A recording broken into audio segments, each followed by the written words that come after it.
자, 안녕하세요. 이제 기초세법 강의를 시작할 건데, 교재 이제 처음 보시면 세금의 개념, 그다음에 이제 종류라는 게 나와 있다. 근데 여기 나와 있는 얘기는 사실 저희가 이제 세금이라고 하는 것이 사람의 삶과 관련시켜서 불가분적 관계에 있다는 얘기야. 그러니까 늘 저희가 살아가는 동안에 발생하는 문제가 세금 문제라고 보시면 된다.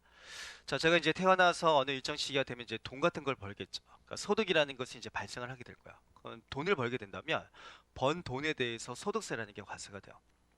또 내가 번 돈이 있다. 그런 것을 바탕으로 소비가 일어나게 되겠죠. 그래서 소비가 일어나게 된다면 그때 소비세라는 게 과세가 되는 거야. 부가가치세와 같은 소비세가 과세가 된다.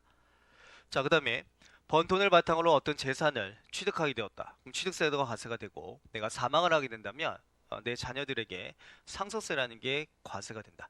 그러니까 태어나서 죽을 때까지 삶에 있어서 늘 세금 문제가 생기게 된다는 얘기야. 그래서 이 세금이라고 하는 것은 사람의 삶과 불가분적 관계에 놓이게 되는 것이다. 그러니까 그만큼 이제 세금이라는 게 저희가 살아가면서 가장 중요한 문제 중에 하나를 보실 수 있다는 얘기예요. 자, 그랬을 때 세금과 관련시켜서 이제 우리나라 현행 조세 체계에 나와 있는데 보시면 이제 어떤 개념이냐면 자, 일단은 이제 과세권자가 누구냐에 따라 달라지게 돼요. 그러니까 세금을 부과하는 주체가 누구냐? 자, 국가가 만약에 세금을 부과한다.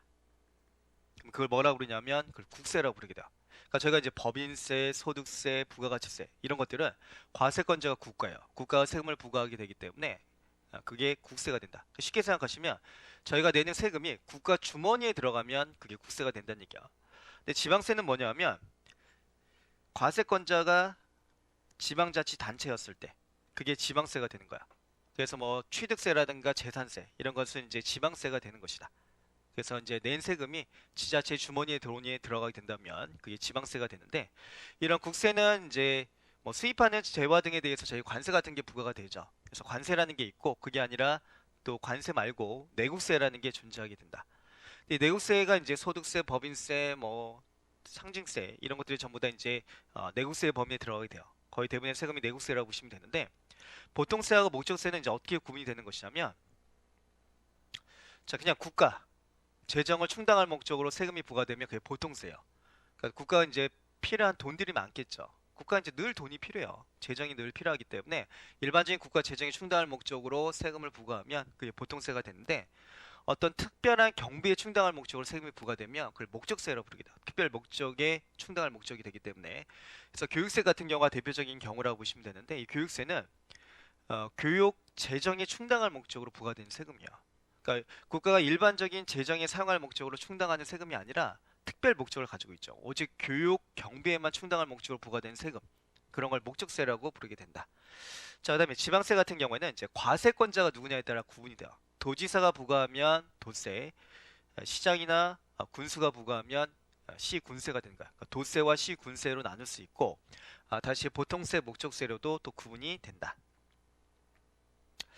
자, 그랬을 때 이제 그 다음 페이지에 나와 있는 얘기는 자, 뭐 인간의 삶하고 사실 떼와 뗄 수 없는 관계라고 보실 수 있는데 우리가 이제 돈을 벌었다. 소득이 발생을 하게 된다면 그러면 이제 개인에 대해서 부과되는 소득세를 개인 소득세, 이걸 개인자를 빼고 소득세라고 부르게 돼요. 근데 법인도 인격이 이제 두 가지예요.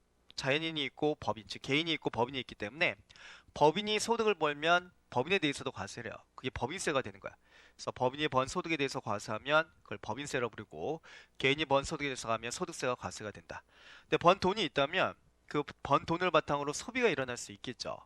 그걸 이제 소비세라고 부르게 되는데 이 소비세는 부가가치세가 있고 그러니까 일반적인 재화나 용에 대해서 과세하는 게 부가가치세고요. 사치제, 뭐 보석이라든가 귀금속 또는 골프장 입장이 이런 사치제에 대해서 과세하는 게 개별소비세요.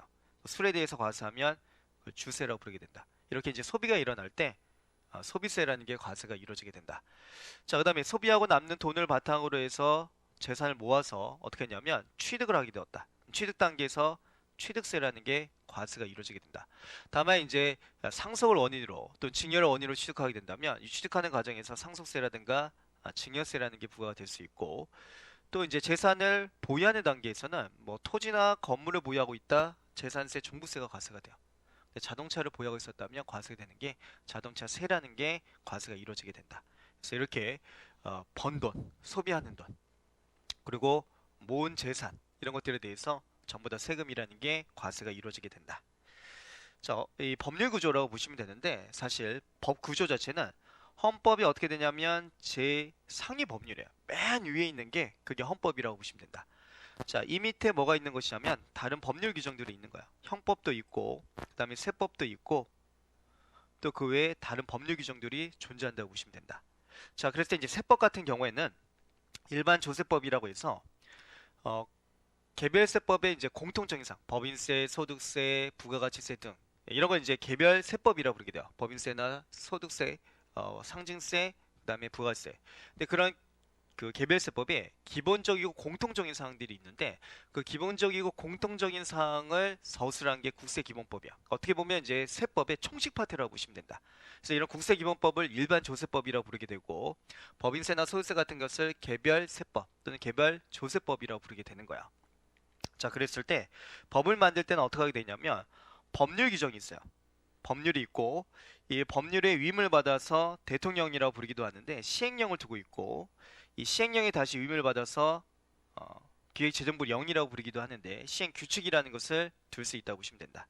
따라서 일단 최상위 구조가 법률이에요. 그래서 법률에서 봤더니 용역의 범위에 관해서는 이제 법률에 다 쓸 수 없다 보니까 위임을 시킨 거야.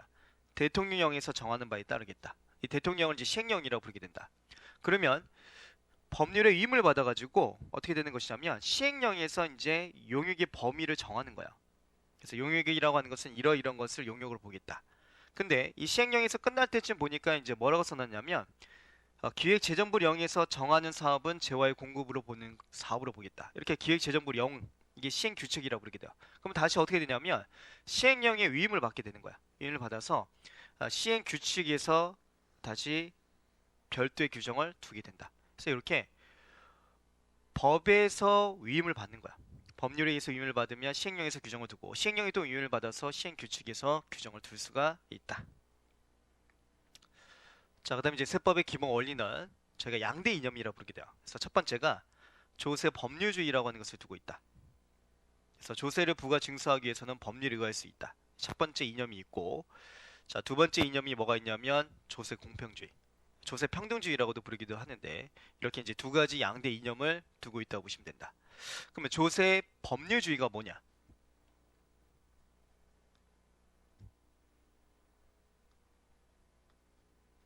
자, 조세 법률주의라고 두고 있는 것을 두고 있는데 이 조세 법률주의가 뭐냐면 자, 조세법은 전부 다 관계가 국가하고 국민의 관계를 규율하고 있다고 보시면 돼요. 국가하고 이제 국민의 관계라고 보시면 되는데 이 조세 법률주의가 국가에게 어떤 부가권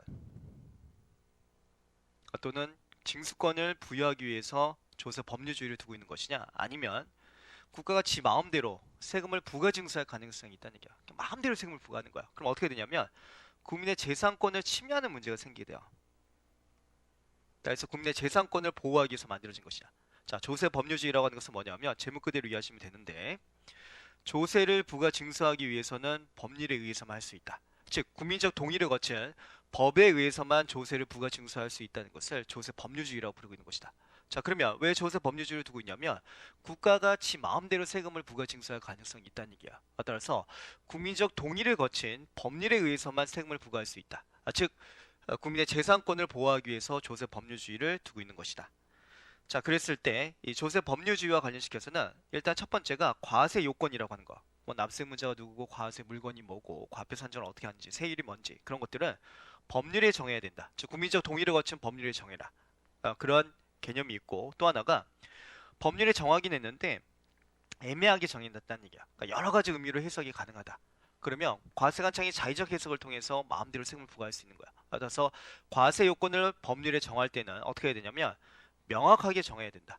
하나의 의미로 해석이 되면서도 명확하고 상세해야 된다는 원칙. 그걸 과세요건 명확주의라고 부르게 돼요. 그러니까 과세요건을 법률에 정해야 되고 법률에 정할 때는 구체적으로 명확하게 정해라. 그걸 과세요건 명확주의라고 부르고 있다. 네, 실질적 조세 법률주의는 뭐냐면 헌법의 기본권 보장의 이념이 부합되도록 법에 규정을 둬야 된다는 얘기야. 그러니까 조세 법률주의를 따라갈 때 법을 만들 때 재산권, 기본권 중에 하나인 재산권이 침해가 되지 않도록 법을 만들어야 된다. 그걸 실질적 조세 법률주의라고 부르고 있다. 그다음 이제 양대 이념 중 또 하나가 조세 평등주의, 조세 공평주의가 되는데 이거는 법 앞에서는 만인이 평등하다는 원칙이야.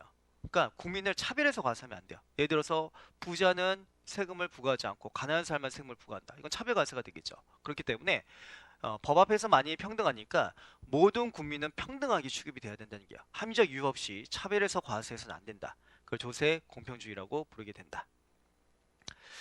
자, 그래서 이제 뭐 조세라고 하는 것이 세금이라고 하는 것이 경제학 측면에서도 접근이 가능하고 법학적 측면, 회계학 측면에서도 접근이 가능하다. 그런 개념이라고 보시면 되고요. 저희가 이 책은 제 1부가 이제 세금과 세법에 대한 전반적인 얘기를 좀 설명해 놨고 지금 설명드린 강의라고 보시면 되고요. 이제 구체적으로 부가세법부터 이제 강의가 진행이 돼요. 그래서 다음 시간부터 부가세법에서 설명을 좀 드릴게요.